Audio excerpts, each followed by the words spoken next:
Hello students, कैसे हैं आप सभी लोग। मैं हूं Pooja Singh and welcome back to my channel accounting master class.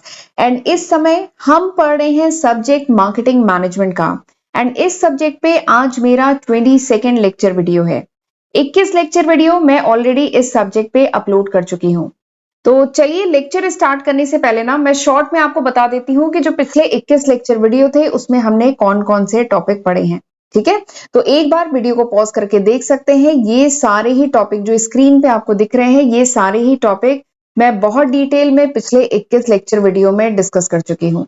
And इस समय जो चैप्टर हम पढ़ रहे हैं, हम प्रोडक्ट का चैप्टर पढ़ रहे हैं, जिसमें हम लोग ऑलमोस्ट सारे ही टॉपिक कवर कर चुके हैं। हम यहाँ तक सारे टॉपिक कवर कर चुके हैं। एंड आज हमें इस चैप्टर का एक आखिरी टॉपिक है, दैट इज लेबलिंग। वो आज के लेक्चर में पढ़ना है।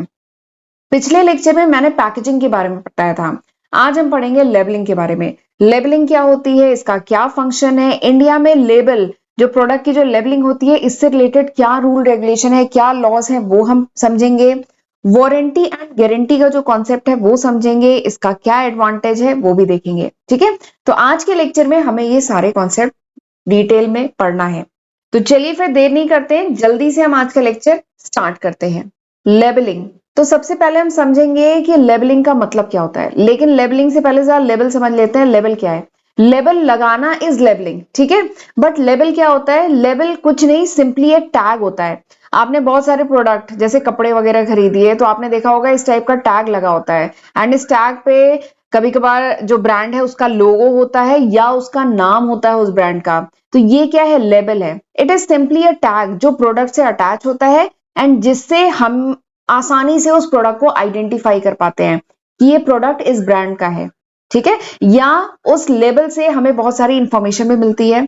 आपने नोटिस किया होगा, आपको ये एफएमसीजी प्रोडक्ट खरीद के लाइए, जैसे आपका ये शैम्पू हो गया, सोप हो गया, कंडीशनर हो गया, या जैम हो गया, सॉस हो गया, इस टाइप की कोई चीज, या मेयोनीज या इस टाइप की कोई चीज आप खरीद के लाइए, ठीक है, या कंडेंस्ड मिल्क, इस टाइप की चीज खरीद के लाइए, तो आपने नोटिस किया होगा उस प्रोडक्ट के बैक साइड में ऐसे करके सारी इंफॉर्मेशन दी रहती है उस प्रोडक्ट के बारे में, कि वो जो प्रोडक्ट है उसको यूज कैसे करते हैं, उस प्रोडक्ट की एक्सपायरी कब है, उस प्रोडक्ट के जो इंग्रेडिएंट है वो कौन कौन से हैं, एंड उनमें फैट कंपोजिशन, शुगर कंपोजिशन कितना है, ये प्रोडक्ट किस कंपनी ने बनाया है, इस कंपनी का रजिस्टर्ड ऑफिस कहाँ है, ये सारी डिटेल इस पे रहती है ना।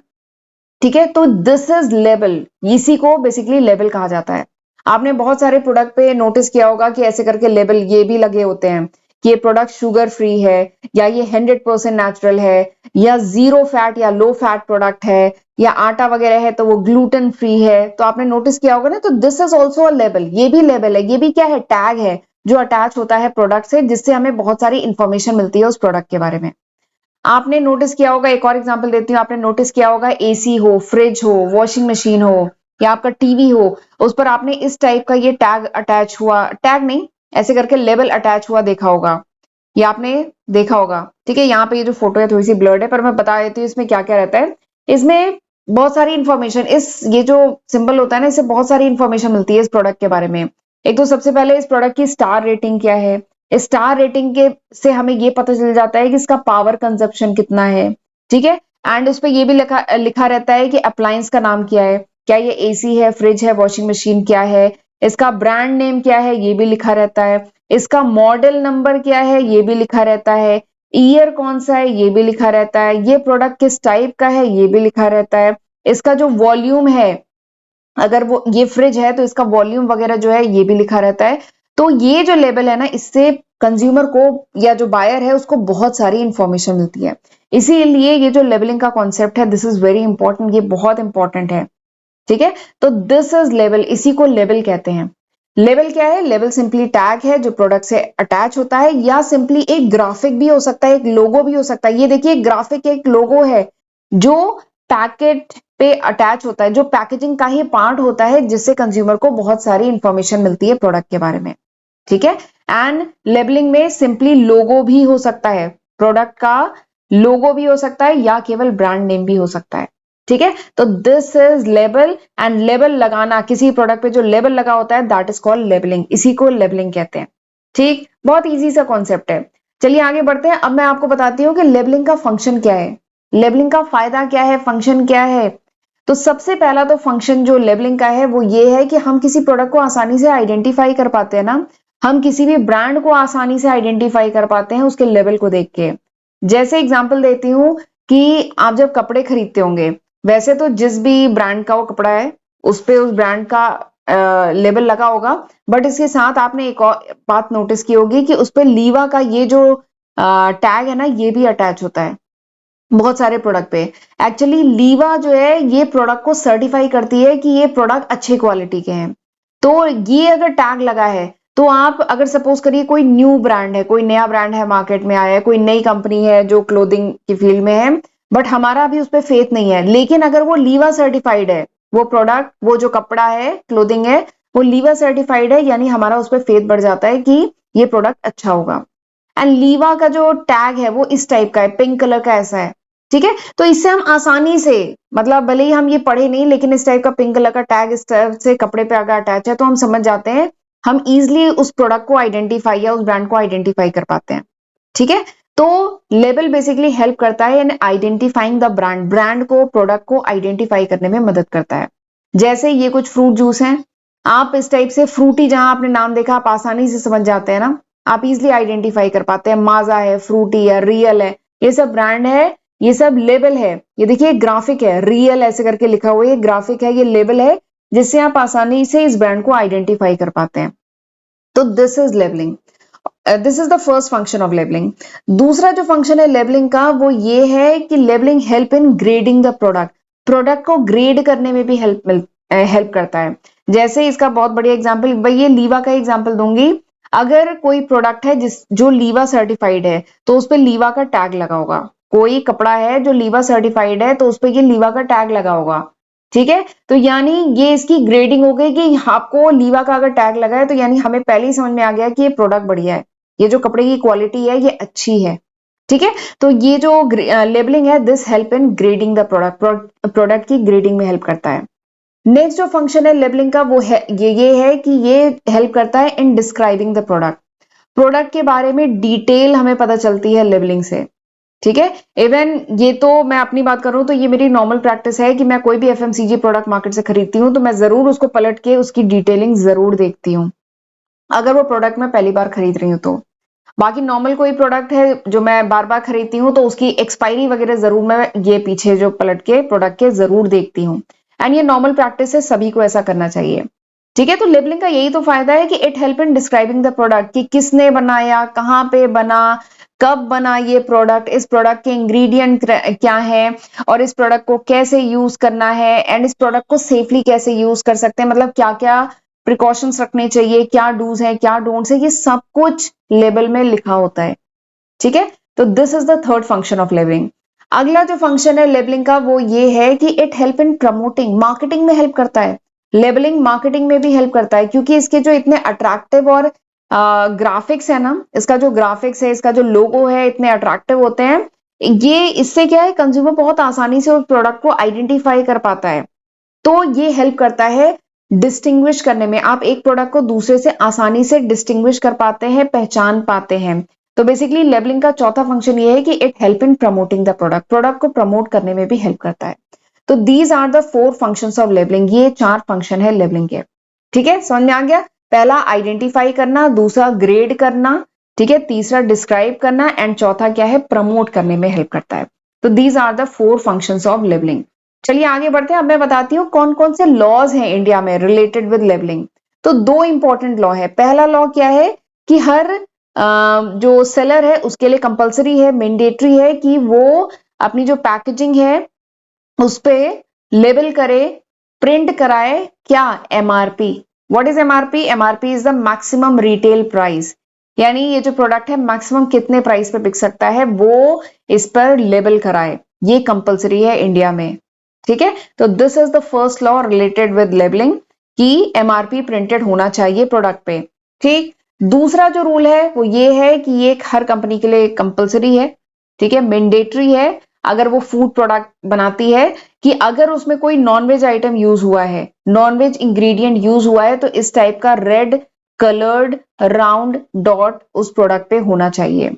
और अगर वो प्रोडक्ट कंप्लीटली वेजिटेरियन, मतलब उसमें जितने भी इंग्रेडिएंट यूज हुए हैं वो सब वेजिटेरियन है, कुछ भी नॉनवेज नहीं यूज हुआ है, तो इस टाइप का ग्रीन कलर्ड राउंड डॉट उस प्रोडक्ट पे होना चाहिए। तो ये सेकेंड लॉ है related with labelling in India.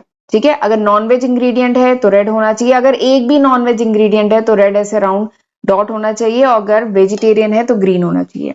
ठीक है, तो ये दो लॉ हैं। चलिए आगे बढ़ते हैं। अब मैं बात करती हूँ वारंटी की। वारंटी क्या होती है? हम कोई भी प्रोडक्ट खरीदते हैं, ठीक है, तो हम ये चीज ढूंढते हैं वारंटी होनी चाहिए प्रोडक्ट की। तो वारंटी बेसिकली क्या होता है? वारंटी एक फॉर्मल स्टेटमेंट है, एक रिटन फॉर्मल स्टेटमेंट है। लिखित में हम अगर कोई प्रोडक्ट खरीद रहे हैं, लैपटॉप खरीद रहे हैं, मोबाइल खरीद रहे हैं, ठीक है, कोई बड़े आइटम खरीद रहे हैं, तो हमें उसके साथ वारंटी भी हम चाहते हैं। वारंटी क्या होता है? एक रिटन फॉर्मल स्टेटमेंट होता है जो मैन्युफैक्चरर या जो सेलर है, वो मैन्युफैक्चरर नॉट सेलर, मैन्युफैक्चरर हमें देता है कि ये प्रोडक्ट की परफॉर्मेंस जो है ऐसी रहेगी। ठीक है, मतलब ये प्रोडक्ट की मतलब प्रोडक्ट से आप जो एक्सपेक्ट कर रहे हैं, प्रोडक्ट की जो एक्सपेक्टेड परफॉर्मेंस है ऐसी रहेगी, प्रोडक्ट इतनी जल्दी खराब नहीं होगा। तो दिस इज वारंटी। एंड अगर कोई प्रोडक्ट अंडर वारंटी है, जैसे वारंटी 1 साल की है, 2 साल की है, 3 साल की है, तो प्रोडक्ट अगर अंडर वारंटी है, वारंटी पीरियड में है, और उस समय प्रोडक्ट में अगर दिक्कत आती है, तो प्रोडक्ट को रिटर्न भी किया जा सकता है मैन्युफैक्चरर को, या जो रिपेयर सेंटर है जहां पे फ्री में प्रोडक्ट रिपेयर होता है वहां भेजा जा सकता है, या प्रोडक्ट को रिप्लेस किया जा सकता है, या जो बायर है उसके पैसे रिफंड किए जा सकते हैं। तो this is the benefit of warranty. ये फायदा है वारंटी का। ये एक खास बात है कि ये एक फॉर्मल रिटन स्टेटमेंट होता है ऑफ एक्सपेक्टेड प्रोडक्ट परफॉर्मेंस, यानी जो प्रोडक्ट है इस टाइप से परफॉर्म करेगा, ये कह लीजिए मैन्युफैक्चरर कहता है, वो उसको लिखित में वो फॉर्मल स्टेटमेंट लिख के देता है। और अगर ऐसा प्रोडक्ट नहीं परफॉर्म करता है वारंटी पीरियड के अंदर, तो प्रोडक्ट को रिटर्न, रिपेयर, रिप्लेस या रिफंड भी किया जा सकता है। रिफंड मतलब पैसा वापस किया जा सकता है।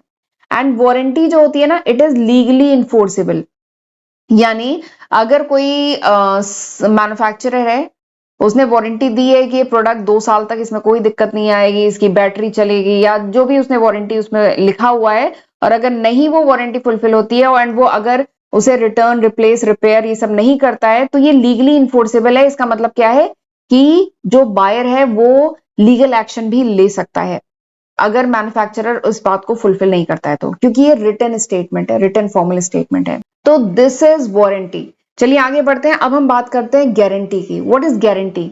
तो गारंटी, ये नॉर्मल टॉक में भी हम इस वर्ड को बहुत यूज करते हैं, गारंटी लेना। ठीक है, गारंटी क्या होती है? गारंटी यहाँ पे मार्केटिंग के टर्म में गारंटी क्या है? गारंटी एक प्रॉमिस है, एक कमिटमेंट है जो कंपनी करती है किसके साथ? अपने कस्टमर के साथ।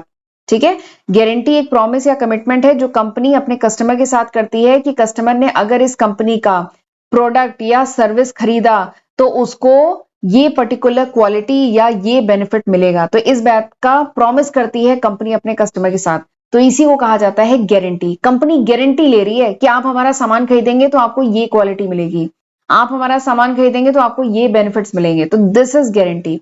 देखिए मैंने लिखा है यहाँ पे, गारंटी एक कमिटमेंट है या प्रॉमिस है जो कंपनी करती है अपने कस्टमर के साथ अबाउट द क्वालिटी या बेनिफिट जो मिलेगा कस्टमर को अगर वो खरीदता है प्रोडक्ट या सर्विसेज कंपनी के। ठीक है, और एक बात बताऊं, कोई भी नई कंपनी है उसके लिए ये बहुत ही इंपॉर्टेंट पावरफुल टूल है, बहुत पावरफुल टूल है गारंटी। बहुत सारी नई कंपनीज क्या होती हैं, जब नया प्रोडक्ट मार्केट में लॉन्च करती है तो उसके साथ कुछ गारंटी भी देती हैं। जैसे कोई नया मोबाइल मार्केट में आया है तो वो साथ में कंपनी गारंटी भी देती है ना कि ये मोबाइल जो है 48 आवर तक बिना रिचार्ज, मतलब इसको चार्ज नहीं करना पड़ेगा, बिना चार्जिंग के 48 आवर तक रन कर सकता है। और भी नए नए टाइप की गारंटी देती है ना। तो स्पेशली नई कंपनी के लिए कह लीजिए ये बहुत ही इंपॉर्टेंट मार्केटिंग स्टेटमेंट है गारंटी, बहुत ही इंपॉर्टेंट मार्केटिंग टूल है गारंटी। ठीक है, तो दिस इज गारंटी, एक प्रॉमिस या कमिटमेंट जो कंपनी करती है। ठीक, अब गारंटी का फायदा क्या है? कोई कंपनी गारंटी ले रही है अपने प्रोडक्ट की या गारंटी ले रही है अपनी सर्विस की, तो इसका फायदा क्या है? इसका सबसे पहला फायदा ये है, हम बायर के पॉइंट ऑफ व्यू से सबसे पहला फायदा ये है कि इससे रिस्क थोड़ा कम हो जाता है ना। कोई नया प्रोडक्ट हम खरीदने जा रहे हैं, पता नहीं वो प्रोडक्ट चलेगा कि नहीं चलेगा, या कोई सर्विस अवेल करने जा रहे हैं तो पता नहीं वो सर्विस हमारे लिए बेनिफिशियल रहेगी कि नहीं रहेगी। बट अगर कंपनी गारंटी ले रही है, प्रॉमिस कर रही है, कमिटमेंट कर रही है कि नहीं हमारा प्रोडक्ट ऐसा है, तो क्या होगा, बीइंग अ बायर हमारा रिस्क थोड़ा सा कम हो जाएगा ना, हमारा थोड़ा सा फेथ बनेगा कि जब कंपनी ले रही है गारंटी तो प्रोडक्ट ठीक ही होगा। ठीक है, तो सबसे पहला एडवांटेज क्या है, it reduces the buyers perceived risk, जो हमारा जो रिस्क है वो थोड़ा सा कम हो जाता है अगर कंपनी गारंटी लेती है, कंपनी अगर प्रॉमिस करती है कि प्रोडक्ट बढ़िया है। ठीक है, दूसरा जो एडवांटेज है वो ये है कि अगर कोई कंपनी गारंटी ले रही है अपने प्रोडक्ट के बारे में, तो इसका मतलब क्या है कि प्रोडक्ट हाई क्वालिटी है, अच्छा प्रोडक्ट होगा तभी कंपनी गारंटी ले रही है। ठीक है, ये दूसरा एडवांटेज हो गया। तीसरा एडवांटेज ये है कि अगर कोई कंपनी अपने प्रोडक्ट की गारंटी ले रही है ना, तो कंपनी जो है थोड़ा सा हायर प्राइस भी चार्ज कर सकती है। ये कोई एक कंपनी है अगर अपने प्रोडक्ट की गारंटी ले रही है कि हमारा प्रोडक्ट जो है, फॉर एग्जांपल ले रहे हैं, हमारा प्रोडक्ट कोई भी इलेक्ट्रॉनिक प्रोडक्ट है, हमारा प्रोडक्ट 72 आवर तक कॉन्टिन्यूअस चल सकता है विदाउट हीटिंग अप। ठीक है, कोई कंपनी एक ये गारंटी ले रही है, और सही में अगर हमें इस टाइप की रिक्वायरमेंट है कि हमें कॉन्टिन्यूअस उस प्रोडक्ट को यूज करना है, तो हम वो प्रोडक्ट खरीद लेंगे, भले ही उसके लिए हमें थोड़ी सी हायर प्राइस देनी पड़े। एंड अगर कोई कंपनी गारंटी ले रही है ना किसी प्रोडक्ट की, ठीक है, तो वो थोड़ा सा हायर प्राइस भी चार्ज कर सकती है as compare to its competitor. एक दूसरी कंपनी बी है, वो भी सिमिलर प्रोडक्ट बना रही है, लेकिन एक गारंटी नहीं दे रही है, कंपनी ए है वो गारंटी दे रही है, तो फिर कंपनी ए अपनी प्रोडक्ट की थोड़ी सी हायर प्राइस भी चार्ज कर सकती है। ठीक है, तो ये एक तीसरा फायदा है गारंटी का। देखिए लिखा है मैंने, guarantee enables a company to charge a higher price. Guarantee जो होती है, ये इससे क्या होता है, कंपनी थोड़ा सा गारंटी की वजह से कंपनी थोड़ा सा हायर प्राइस भी चार्ज कर सकती है as compare to its competitor जो इक्विवेलेंट गारंटी नहीं दे रहे हैं। ठीक है, तो ये तीसरा फायदा है गारंटी का। समझ में आ गया, तीन फायदे हैं। पहला क्या है, बीइंग अ बायर हमारा रिस्क थोड़ा कम हो जाता है और हमें ये पता चल जाता है कि हाई क्वालिटी का प्रोडक्ट है। एंड मैन्युफैक्चरर के पॉइंट ऑफ व्यू से गारंटी का ये फायदा है कि गारंटी अगर प्रोडक्ट पे दे रही है तो वो थोड़ा सा हायर प्राइस भी चार्ज कर सकती है कंपनी। ठीक है, तो दिस इज गारंटी। यहां तक समझ में आ गया। तो चलिए आज का लेक्चर हम यहीं पे वाइंड अप करते हैं। तो आज हमने क्या पढ़ लिया, आज हमने प्रोडक्ट के बारे में लेबलिंग, वारंटी एंड गारंटी आज के लेक्चर में पढ़ लिया। ठीक है, अब हम अगले लेक्चर में ना, मैं एक न्यू टॉपिक स्टार्ट करने जा रही हूँ, that is pricing of product. Product की प्राइसिंग, प्रोडक्ट या सर्विस की प्राइसिंग कैसे करते हैं।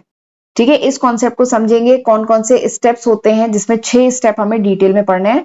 तो ये सारे टॉपिक अगले लेक्चर में हम डिटेल में डिस्कस करेंगे। ठीक है, और एक बात और है कि मेरे चैनल पे ये सारे सब्जेक्ट हैं, तो जरूर मेरे चैनल को सब्सक्राइब कर लीजिएगा अगर अभी तक नहीं किया है तो। ठीक है, और एक बार देख लीजिए, ये 24 सब्जेक्ट्स हैं जो मैं आज की तारीख तक अपलोड कर चुकी हूँ। और नोट्स चाहिए then you can download my application from Google Play Store. और एक चीज और है कि अगर आप मेरे से 1-to-1 इंटरेक्शन करना चाहते हैं, कोई गाइडेंस चाहते हैं, कोई कंसल्टेशन चाहते हैं, देन आपको लिंक आपको डिस्क्रिप्शन में मिल जाएगा। आप मेरी एप्लीकेशन के थ्रू एक कंसल्टेशन सेशन है वो आप अटेंड कर सकते हैं। ठीक है, इसकी जो डिटेलिंग है वो आपको शॉर्ट्स में मिल जाएगी, मेरे चैनल पे शॉर्ट्स में मैंने इसकी डिटेलिंग दी हुई है। बाकी आप कमेंट सेक्शन में लिखेंगे, मैं बाकी डिटेल आपको प्रोवाइड कर दूंगी, क्योंकि काफी बच्चों को थोड़ा सा गाइडेंस चाहिए कि कैसे पढ़ें, कहाँ से पढ़ें, तो इसीलिए मैंने ये मतलब कंसल्टेशन सेशन स्टार्ट किया है। तो अगर आप मुझसे वीडियो कॉल पे कंसल्ट करना चाहते हैं, कुछ गाइडेंस चाहते हैं, तो आप मिल सकते हैं मुझसे। ठीक है, एंड एक बात और है, चैनल नहीं सब्सक्राइब किया है तो जल्दी से सब्सक्राइब कर लीजिएगा। अब हम मिलेंगे अगले लेक्चर वीडियो में, तब तक अपना ध्यान रखिएगा। God bless you.